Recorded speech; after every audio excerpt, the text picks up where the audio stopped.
another episode of the news breakdown with Cryptoverse DAO. Hope you're having a really good Monday. I'm having a pretty good Monday. It's been a bit busy, been a bit good. I really love Mondays, something about them, they make me really happy.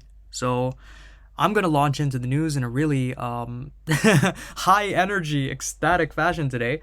If you're catching this on the YouTube, guys, welcome to the Cryptoverse DAO YouTube. Do hit subscribe, give us a like if you like the content. Why would you not like the content? It's brilliant. If you don't like the content, give us a dislike. Why not? It's all good. It's all good, man. Let us know why you didn't like it in the comments below. If you're joining us live, what's up? Lovely to see you here again, as always. Check out all of our links, man. Check out everything. Join the community. Join the Twitter. Engage. All of us are a part of this community, and we're pretty active. So, we wanna give value back to you guys. One of the ways you can make sure that happens is by telling us what we should do more of, what we should do less of. This, that, and the other. It's all good. The Cryptoverse DAO is at your disposal. We've started doing a weekly content schedule type thing. Mondays, the focus is education. Tomorrow, the focus is going to be on altcoins. Check out the Discord. Whole bunch of great stuff. Everything's lined up out there. In the interest of that, let's get right into the news. Let's make like Keemstar. Shiraz is bringing us this sauce. Is education the key to curbing the rise of scammy, high APY projects? You know what, Shiraz? I think I will go out on a limb and I will say, yeah, probably. As DeFi projects offering insane returns continue to infiltrate the market, experts believe that investors need to better equip themselves to avoid such scams, right? You see this. Someone knocks on your door and says, hey, come here, put $100 in here. You're going to have like 300, 400,000 million, a bajillion dollars. You're going to get $1 more billion just for doing this. And then you turn around and the next day you open up their chart and you see just, red, green, red, green, red, green, and just a big red candle from the rug pull that happened. And you sit there and you question yourself. You're like, damn, I should have known. Everything checked out. Why did I not know? Well, there's one thing you could have done. You could have gone into the smart contract and looked at it. You could have gone on the GitHub and read the code.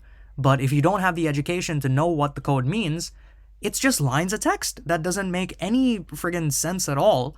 Confuses you even more. If the education is there, if people have the context, they will know when they're being lied to, right? I'm doing a big breakdown before I even break down the article. Let's get into the article. Most people who have dealt with cryptocurrencies in any capacity over the last couple of years are well aware that there are many projects out there offering eye-popping APYs. APY is annual percentage yields, like a return on investment, right? Basically how much money you get back, the yield annually in a percentage per year. This is what you get back. In fact, many decentralized finance protocols, DeFi protocols, that have been built using the proof of stake consensus protocol offer ridiculous returns to their investors in return for them staking their native tokens. If you want to know what these terms mean, subscribe, because we have educational content too, and we've covered proof of stake, what DeFi is, all these protocols, cryptocurrencies, all of these terms have been explained. Really great content. So do a little bit of digging. And check it out, guys. Many decentralized protocols, yeah, they've literally done this, offer ridiculous returns. People say, okay, cool, sounds like a good idea, but most of them are too good to be true. Many of these offerings are out-and-out cash grab schemes. At least that's what a vast majority of experts claim. For example, Yields, a project positioning itself as a DeFi innovation-focused company with an auto-staking protocol, claims to offer a fixed APY of 918,757% to its clients. You tell me if that sounds realistic. In simple terms, right, if you were to put $1,000 down, the returns accrued would be, oh my goodness, $9 million, $9.18 million. That's pretty shady. To the untrained eye, to the average eye, that looks pretty shady. Yields is not the first such project, with the offering being a mere imitation of Titano. That was another early auto-staking token that was offering fast and high payouts. If it's too good to be true, if it sounds too good to be true, it probably is. Now, the issue is if you don't really have the education, you might assume that's because there are a lot of things in DeFi that do sound too good to be true, but they are true, right? Like things with mass adoption pushing, what mass adoption means for our species, real world utility, this, that, and the other, like land ownership as NFTs, stuff like that, like tokenizing space, all this insane stuff. It sounds too good to be true, but if you have the education to discern between what is genuine and what is not genuine, you're more equipped, you have more context, and therefore you can make better informed decisions in this space with your time, with your money, and with your mental well-being, to be honest, But yeah, are such returns actually feasible? Let's take a look. To get a better idea of whether these seemingly ludicrous returns are actually feasible in the long run, Cointelegraph reached out to Kaya Mossieri, product manager at Balancer Labs, a DeFi automated market making protocol using a novel self-balancing weighted pool system. In Kaya's view, sophisticated investors will want to look for the source of the yield, its sustainability, and its capacity. A yield that's driven from sound economic value, like interest paid for borrowing capital or percentage fees paid for trading. Where's the liquidity coming from, basically? That is more sustainable if the liquidity is clear and it's there from sound places. More scalable, more sustainable than yield that comes from arbitrary token emissions. Providing a more holistic overview of the matter, Ran Hammer, the vice president of business development for public blockchain infrastructure at Orbs, he told Cointelegraph that aside from the ability to facilitate decentralized financial services, DeFi protocols have introduced another major innovation to the crypto ecosystem, namely the ability to earn yield on what is more or less passive holding, right? You hold your tokens, and as a result of that, you earn money. He further explained that not all yields are equal by design. Some yields are rooted in real, quote-unquote, revenue, quote-unquote, real revenue, while others are the result of high emissions based on Ponzi-like tokenomics. In this regard, when users act as lenders, stakers, or liquidity providers, it's very important to understand where the yield is emanating from. If you as the customer are the lender, the staker, and the liquidity provider, you need to know where the yield is coming from. For example, transaction fees, right, in exchange for computing power, trading fees on liquidity, taxes, premium options or insurance, interest on loans. These are all what can be considered to be real yields. However, Hammer explained that most incentivized protocol rewards are funded through token inflation and therefore not sustainable. Inflation is just hot air, right? As there is no real economic value to fund those rewards. Similar in concept to Ponzi schemes, where an increasing amount of new purchasers are required in order to keep the tokenomics valid. He added, different protocols calculate emissions using different methods. It's much more important to understand where the yield originates from while taking inflation into account. Many projects are using rewards emissions in order to generate healthy holder distribution and to bootstrap what is otherwise healthy tokenomics. But again, with inflation, with higher rates, more scrutiny should absolutely be applied. Lior Yaf, the co-founder and director of blockchain software firm Jalurida, that's an interesting name, echoed the sentiment. He told Cointelegraph that the idea behind most high-yield projects is that they promise stakers high rewards by extracting very high commissions from traders on a decentralized exchange and or constantly minting more tokens as and when needed to pay yields to their stakers. That's like Germany during the First World War. What do? They just printed money. Can't be doing that. This trick can work as long as there are enough fresh buyers. But then again, yeah, that really depends on the team's marketing abilities.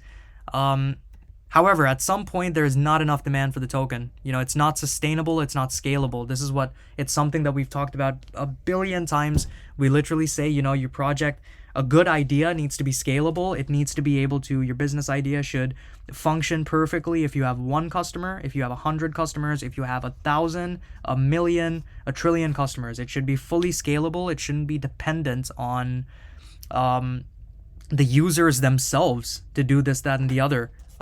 Like the guy says, generally it can be done, but it's risky. It's risky.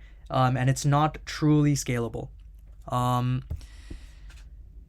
Yeah, at some point there's not enough demand for the token, so minting more coins, it just depletes their value quickly. At this time, the founders usually abandon the project, just to reappear with a similar token sometime in the future. You will see this all the freaking time in DeFi, not even in crypto, right? It's this greedy, nonsensical mindset of like, oh, let me make some friggin' money, bro. Let me do this and get some rug pull to people. I mean, most of these people don't even come through with like nefarious intent, but just because you didn't plan for some bullshit to go to happen or for something to go wrong doesn't mean you're exempt completely from responsibility if you end up hurting your community. Think about Dokwon, right?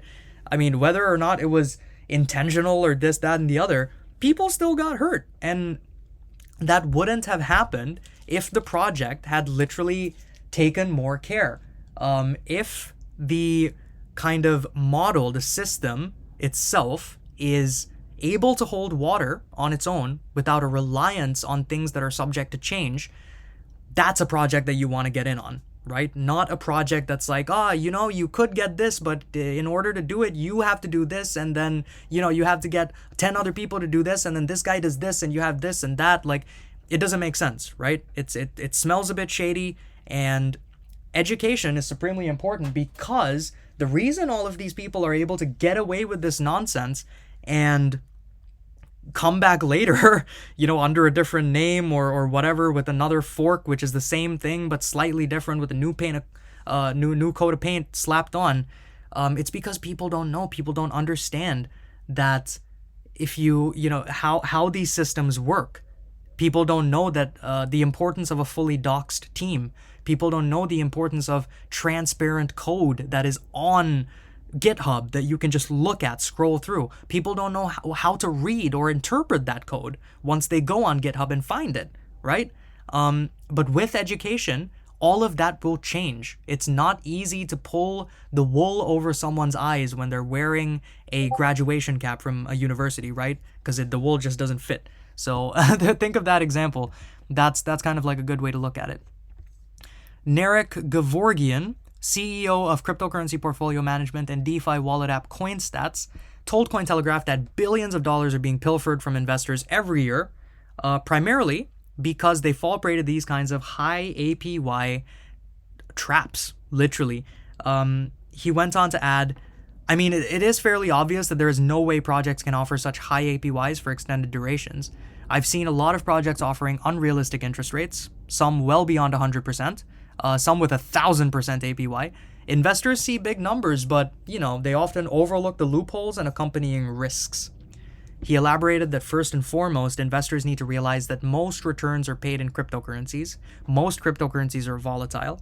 Therefore, the assets lent to earn such unrealistic APYs can decrease in value over time, leading to major impermanent losses. Now, that's not to say that cryptocurrencies are a bad idea, right? It's just a volatile system. It's just a question of giving investors the understanding and the context to make a more informed decision as to whether or not to make an investment, based on the question of whether or not the coin can decrease in value over time, right? Look at this right here. This is subject to change right now. I literally, if you get a salary in Bitcoin, or one of the, like an altcoin, the amount you got paid initially can go up or go down before you convert it to fiat or cash or a service or whatever. It can go up, it can go down. It's subject to change, right? This is not a straight line. This is a wiggly up and down type of line. Our technical analyst savant Simon or Donnie will probably be able to give you a better breakdown of what that is. I don't know if that's a freaking falling wedge or a hat or a Bart or whatever, but you know what I mean.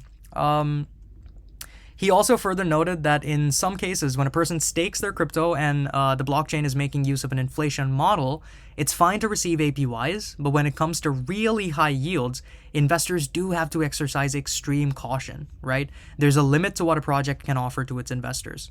Those high numbers, they're a dangerous combination of madness and hubris, right? Given that even if you offer high APY, it must go down over time. That's just basic economics, because it becomes a matter of the project's survival. And Wiley conceded that there are some projects that can deliver comparatively higher returns.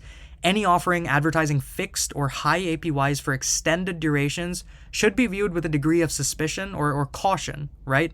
Not all are scams, but, you don't want to take the risk, right? You don't want to take the risk. If there's no transparent proof of how, and if the how doesn't make sense, they should be avoided. Not everyone agrees, right? OX Usagi, the pseudonymous protocol lead for Theta Nuts, a crypto derivatives trading platform that boasts high organic yields, told Cointelegraph that a number of approaches can be employed to achieve high APYs.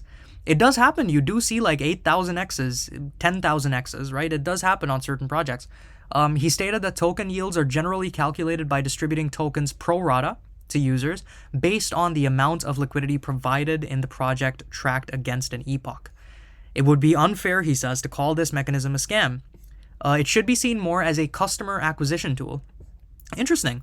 It tends to be used at the start of a project for fast liquidity acquisition and is not sustainable in the long term. Makes sense. So the business model itself shouldn't be, it shouldn't be built into the business model itself. It shouldn't be dependent on this type of acquisition, but customer acquisition tool definitely makes sense. Providing a technical breakdown of the matter, Usagi noted that whenever a project's developer team prints high token yields, liquidity floods into the project, right? But when it dries up, the challenge becomes that of liquidity retention. When this happens, two types of users emerge. The first, who leave in search of other farms to earn high yields, and the second, who continue to support the project. Users can refer to Geist Finance as an example of this, a project that printed high APYs but still retains a high amount of liquidity. That said, as the market matures, there's a possibility that even when it comes to legitimate projects, high volatility can always drive the price up and down, yields can compress or expand, in much the same way as the traditional finance system would, right? Market maturity and investor education, that is what's key. Always assess the degree of risks when participating in any farm. Look for, here's the meat, code audits. Look for the backers. Look for the team's responsiveness on community channels.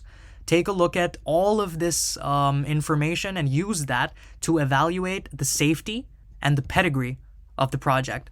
No free lunch. You got to do your research. Otherwise, you will get burned. You will if you do not get your education in order.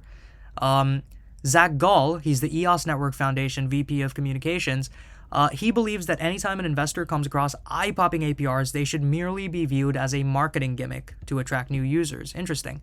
Investors need to educate themselves as to whether to bite the hook or ignore the hook, right? Stay away, be realistic, or prepare for an early exit. He added, inflation-driven yields cannot be sustained indefinitely. Yep, makes sense. Projects must strike a balance between attracting end users who want low fees and incentivizing token stakers. The only way to sustain both is by having a substantial user base that can generate significant liquidity or revenue. Ayaj Dingra, head of research at Unizen, that's a smart exchange ecosystem. He believes that when investing in any high-yield project, investors should learn about how the APYs are actually calculated. I feel like these guys are all saying really the same thing.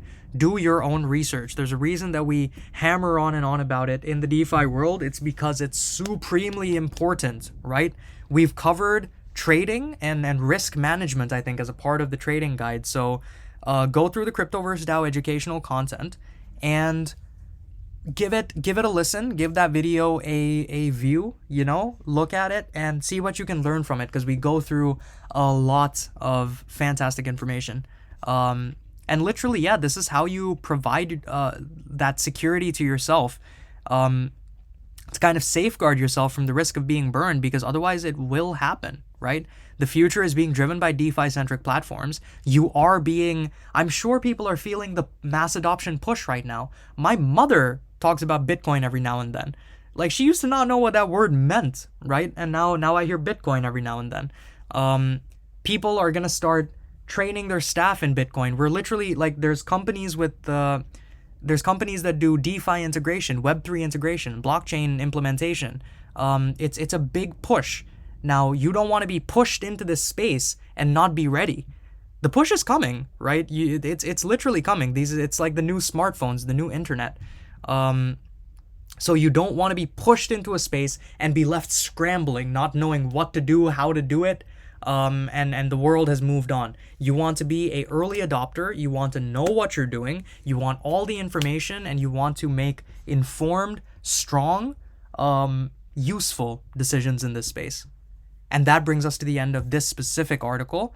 Let's take a look at some more crypto education. So a new report from DAXI finds that the lack of crypto education is one of the biggest factors. A majority of people who don't invest don't do so because of a lack of crypto education.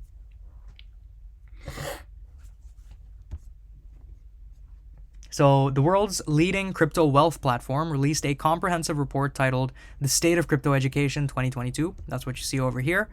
The report points to a severe lack of appropriate crypto education for everyday people, right? And the impact it has on their willingness to engage in the market. The report includes data surveyed from 2,000 Australians, 3,000 British people, and 62% of the respondents were male. 78.7% were over 45.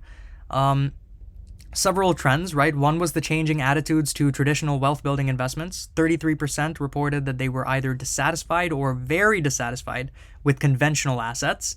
Conversely, interest in building wealth through crypto was clear. Apparently, 34% of those surveyed highlighted how to build wealth with crypto as the topic they most wanted to learn about.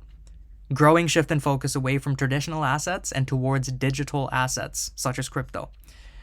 The most significant finding, however, again, crypto education. Let's look at the numbers. So 60% identified themselves as not very or not at all knowledgeable. Crazy. A massive 43.35% of those surveyed believe the lack of information and knowledge they need, believe that they lacked the information and knowledge they needed to engage with the crypto market successfully. Mental. I mean, I joined this crypto DeFi space a few months ago. I knew absolutely nothing.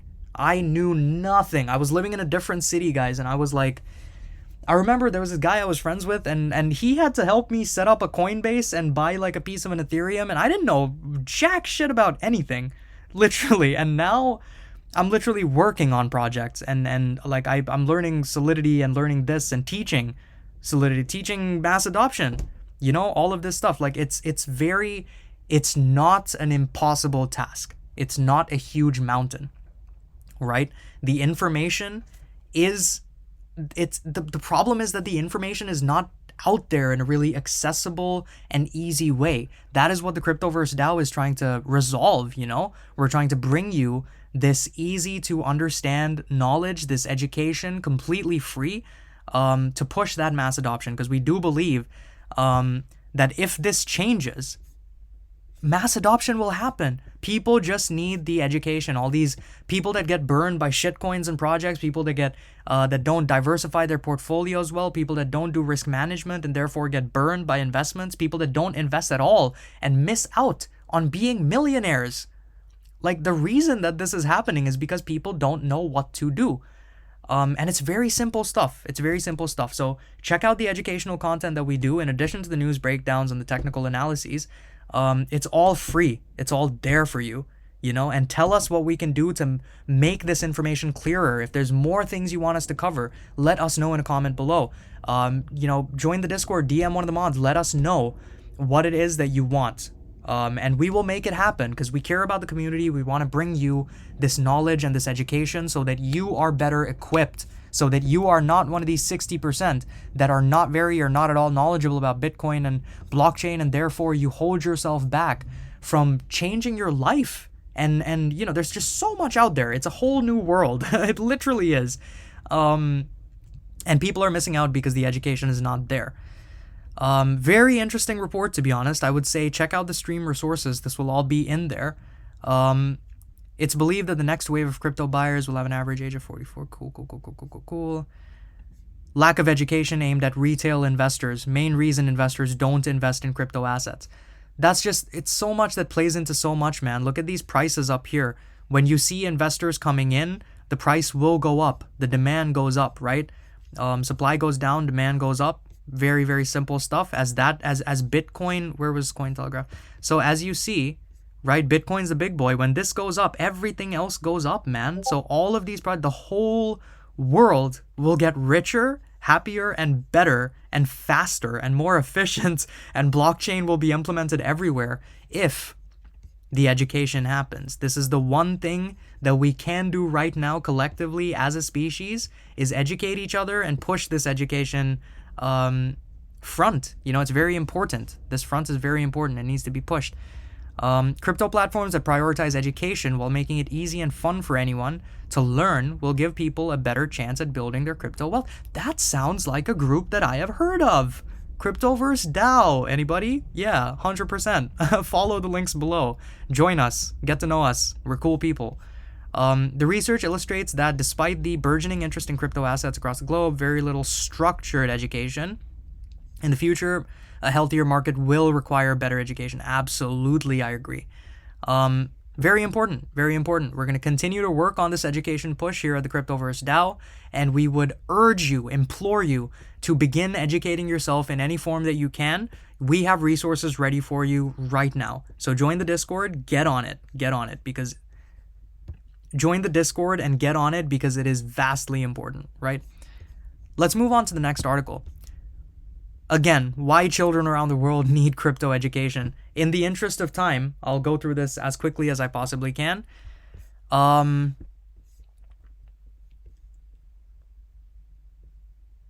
Interesting. Financial literacy. Okay, so this is an interview.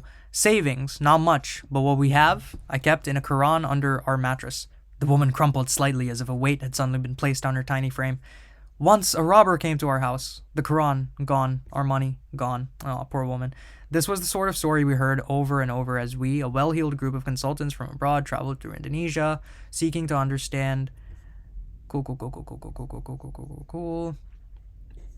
These problems are not unique to Indonesia. What problems? The instability of the local currency, the near impossibility of opening a bank account, the high cost of sending money home from abroad, right? Crypto has often been touted as a potential solution to all of these problems. There's a really interesting Vice documentary on Indonesia and how crypto is resolving all of these problems. Sri Lanka is going through an economic crisis right now. I feel like the blockchain could definitely solve that as well. It absolutely could. Unstable fiat currencies could be converted into stablecoins. Easy to open high-interest vaults could replace bank accounts. On-chain transactions could replace clunky, expensive forex transfers. Not pie-in-the-sky ideas, right? But why is it not happening? Why is DeFi not a bigger part of everyday life? Lots of valid answers to the question. Scaling challenges, regulatory uncertainty, sure. But also, these are two things that are kind of driven by the spread of opinion to a degree. I mean, we live under this big illusion of democracy, right? So regulatory uncertainty, that might be mitigated if more people are educated and exercise their voting power and their new educated status. Scaling challenges, again, more educated people can build more scalable pieces of technology. So education mitigates both of those things. The knowledge gap, right? If you've forgotten your seed phrase, you don't need to tell me. You don't need me to tell you that DeFi requires a lot of specialized knowledge to use safely. I would say different knowledge, right? It's just unfamiliar knowledge. That's the only reason it seems as crazy complicated as it is. What is a seed phrase? It's just 12 something words that, like, don't forget your seed phrase. Just write it down on a physical Post-it note and put it on your, put it somewhere that's safe. Where do you, like, people used to own jewelry. Where do you keep your jewelry? Put it in there. Right? What I do is I put it on a text file and I encrypt the text file through a program called Encrypto on my Mac, and I save it on my Mac and then I delete the text file. You only ever, you can open it up and then delete it one more time, and it's stored safely. Don't ever store it on iCloud. Don't ever store it via a screenshot. That's stupid. That's asking for trouble. Don't ever put it in your Notes app or something like that. Don't do stuff like that. It's not fun. But yeah, for those who are eager to learn, it's not necessarily straightforward to figure out how. Free educational resources exist. Many have exterior motives, right? Promoting a specific protocol or an expensive follow-up course, right? Even then, the challenges are even greater where for areas like Indonesia, where English proficiency is limited. So how do we level the playing field? Teach young people around the world about crypto in their native languages. I do like that.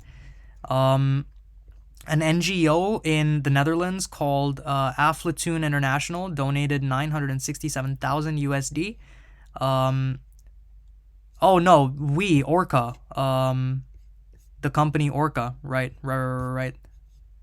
Orca donated to this charity to fund social and financial education to millions of young people worldwide. I love to see it. Dude, that's amazing. The partnership will fund the development of a crypto and DeFi curriculum for the youth. Beautiful. Aflatoon will hire experts. This is what we need. Geographic diversity in financial education is important. Focus on youth. I mean, that's pretty self-explanatory, to be honest. The youth is literally, it's the future, right? The youth is the future. And when the next generation is completely educated, the next generation that is going to be making these big moves and creating these big new pieces of technology, they're going to be able to do it better. Those two questions of why DeFi isn't a bigger part of life, scaling challenges and regulatory uncertainty, right? These two things will be mitigated by the education push massively. Yeah, interest of time, I will keep this in the stream resources. Do take a read, because it seems like a really not wordy, but like in-depth article. So I would say break it down in your own time, take a look. But I agree with everything that's being said, right? A lot of interesting statistics on here as well. Education, clearly very, very important. Quick headline as well. Blockchain-based move to earn app STEPN was under a DDoS attack after upgrade. Apart from trying to get rid of cheating and bots, STEPN is also working to limit its platform's availability for users in mainland China. It's built on Solana, move to earn application, STEPN, kind of like, what was it called? Sweatcoin, that old, I think that was a degen thing. Move to earn, like play to earn. Here's the Twitter itself, the tweet. We have been under multiple DDoS attacks in the past hours, securing the servers and recovery may take anywhere from 1 to 12 hours. We recommend you take some rest during the maintenance, or otherwise the workouts may not be recorded properly. Very interesting. According to the statement, STEPN was expecting to secure and recover the servers in 12 hours, has not posted an update for 20 hours by the time of writing. Engineers are working very hard to fix the problem. Damn, okay, so this happened right after the anti-cheating system. The SMAC, STEPN's model for anti-cheating, was announced on Friday. System aims to eliminate fake users from the platform, right? As well as to prevent fraudulent motion data on the STEPN app in an attempt to gain unfair profit from the platform.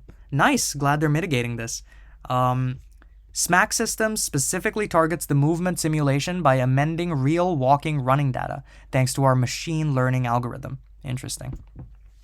STEPN reported on major platform issues soon after proceeding with the upgrade, with SMAC mistakenly identifying some genuine users as bots, some overexcited walkers. Other problems included network issues caused by a 25 million DDoS attack. Damn.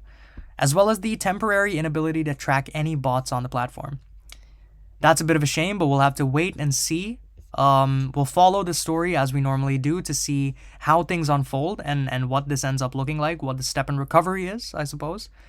But yeah, just overview. Launched in December 2021, STEP is a major move to earn mobile NFT game, allowing users to earn tokens by walking, jogging, running outdoors, playing basketball, whatever it is, with an NFT sneaker. The game has a dual token system comprised of the GST token and the GMT governance token. Very interesting. Very interesting. Yeah, that brings us to a close, guys. Thank you once again for being a part of the Cryptoverse DAO news. Remember to like, subscribe. I have been your host, BKLY and the God, Dharma, whatever it is. Hope you have a absolutely splendiferous Monday, man. Thanks again for being a part of it. Ciao, ciao.